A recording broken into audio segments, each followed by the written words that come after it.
On est en direct avec Alain Marron depuis Bruxelles. Alain Marron, vous êtes le ministre de la Transition climatique, de l'Environnement, de l'Énergie, de l'Action sociale et de la Santé de la région Bruxelles-Capitale. Le sentiment de se rendre utile pour ces élèves infirmiers, c'est tout à leur honneur, mais on fonctionne sur de la bonne volonté face à cette crise. On a l'impression un peu de marcher sur la tête. Voilà, quand on voit cet élève kiné qui vient apprendre à faire une toilette comme ça sur le tas dans des pays développés, ça montre l'échec aussi de ces politiques d'austérité imposées à la santé publique, en Belgique, en France, mais aussi ailleurs, hein. Alors, heureusement, on n'est plus dans cette situation actuellement.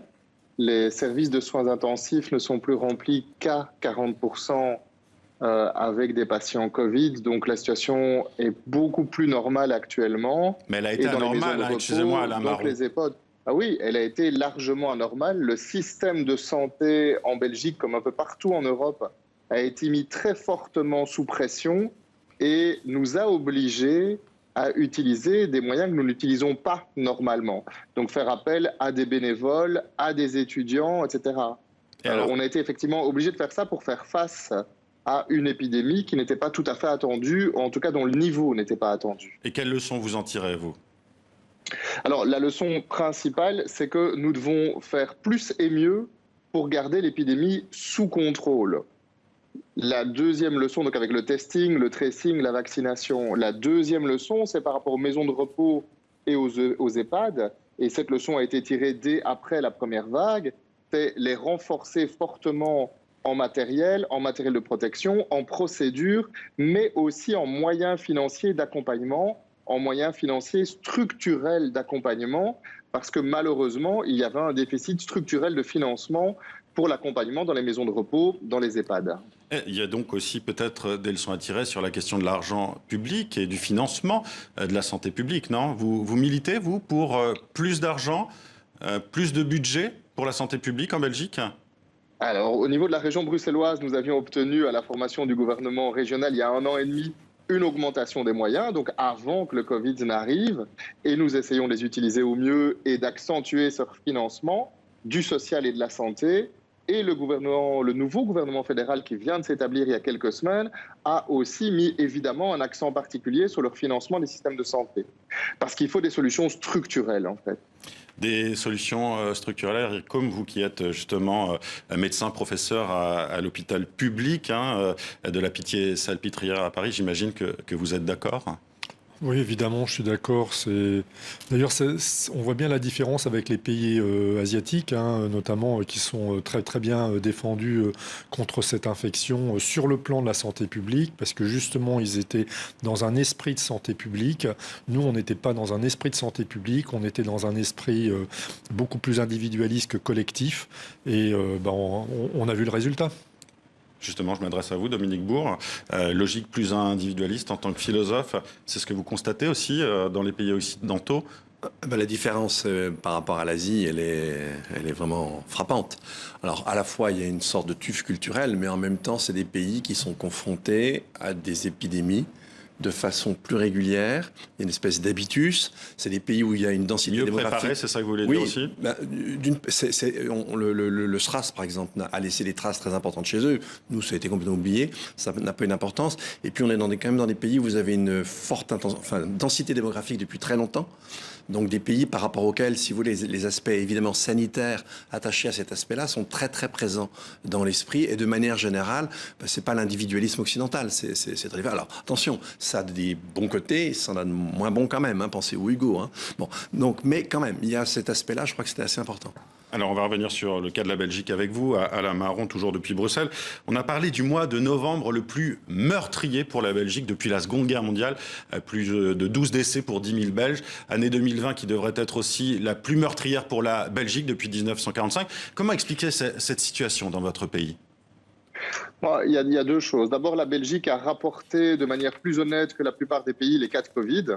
Et donc, effectivement, la surmortalité Covid ou identifiée Covid correspond bien à nos chiffres officiels Covid. C'est vraiment pas du tout le cas dans tous les pays du monde, donc je me permets de le dire et de le pointer. Sinon, par ailleurs, il y a plusieurs éléments qui ont joué. Un élément fondamental, je pense, c'est qu'on est un pays extrêmement dense, une très forte densité de population un peu partout, à Bruxelles, mais globalement même aussi en Wallonie et en Flandre. un taux de personnes âgées relativement plus élevé que dans d'autres pays, et aussi pas mal de ces personnes âgées, et une proportion de ces personnes âgées qui est en maison de repos ou en EHPAD qui est aussi supérieure à d'autres pays. Donc il y a des éléments, je dirais, factuels et objectifs qui justifient aussi, enfin pas qui justifient parce que le terme est totalement inapproprié, mais qui expliquent au moins partiellement cette situation. Et ça fait, on vient justement à cette autre question. Il y a eu beaucoup de critiques en Belgique, en France, notamment sur la gestion de la pandémie par le personnel politique. Vous les comprenez, ces critiques ? Ah, mais je les comprends parfaitement. Je veux dire, le résultat n'est pas à la hauteur. Le résultat de la première vague, mais même de la deuxième vague. Bon, maintenant, en Belgique, on est sur des taux de contamination et d'hospitalisation qui nous placent dans les meilleurs de l'Europe. Mais il y a quelques semaines, la situation était au bord de la catastrophe. Donc, on doit bien acter et regarder le fait que les réponses que nous avons déployées depuis l'été n'ont pas été suffisantes pour prévenir la deuxième vague. Donc ça, c'est un élément factuel. Et si on veut s'améliorer, on doit être capable de faire face à ça.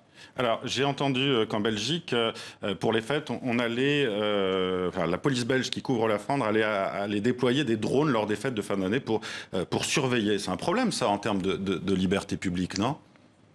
À titre personnel, je trouve que ce n'est pas la meilleure solution. Je veux dire, à Bruxelles en tout cas, mais aussi en Flandre et en Wallonie, on axe quand même beaucoup sur le préventif. Essayer de comprendre par rapport aux quarantaines, par exemple, pourquoi les gens, le cas échéant, ne font pas de quarantaine. Et comment est-ce qu'on peut les aider, les convaincre de mener une quarantaine quand ils sont dans les conditions pour en faire, et voir s'ils sont confrontés à des problématiques réelles. On est à Bruxelles maintenant dans une logique, beaucoup plus une logique de santé communautaire de quartier, avec de la prévention beaucoup plus qu'avec de la répression. Dominique Je ne pense Bourg, pas que les drones puissent être une solution.